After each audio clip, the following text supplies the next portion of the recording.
ఎప్పుడు పని చేయాలో, ఎప్పుడు ఏది ఎలా వర్క్ చేయాలో దేవుడికి తెలుసు. నేను చెప్తున్నా నువ్వు అడిగినవన్నీ దేవుడు నీకు న్యాయం ప్రకారం ఇచ్చి ఉన్నాడని నమ్ము.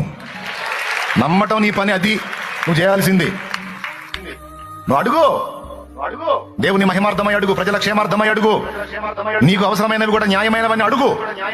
తప్పులేదు, అడగమన్నాడు ఆయనే. కానీ అడిగినవన్నీ నాకు దొరికినాయా లేవని సందేహించొద్దు, విశ్వసించు.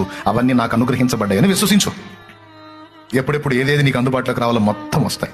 ప్రభా నాకు ఇది ఇచ్చావా అని నువ్వు అడిగితే, నువ్వే అడిగావుగా అంటాడు. ఎప్పుడు అడిగాను గుర్తులేదు తండ్రి, ఎడిచావలేదు, నాకు గుర్తుందిలే పదా అంటాడు. ఏందనుకున్నా,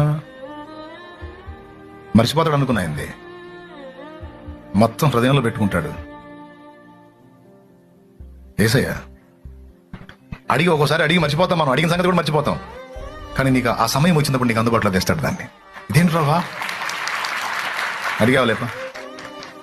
ఇంకా ఇంకా ఆశ్చర్యకరమైన విషయం ఏంటంటే, కొన్ని నువ్వు అడగనివి నీ పక్షంగా యేసయ్య అడిగి నీకు అందించే ఉన్నాయి. ఎందుకంటే లేఖనం స్పష్టంగా చెబుతుంది, మన పక్షమును ఆయన విజ్ఞాపన చేస్తున్నాడని.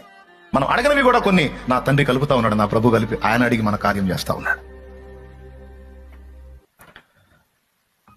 ఎంత నమ్మదగిన దేవుడు, ఎంత ప్రేమమయుడు.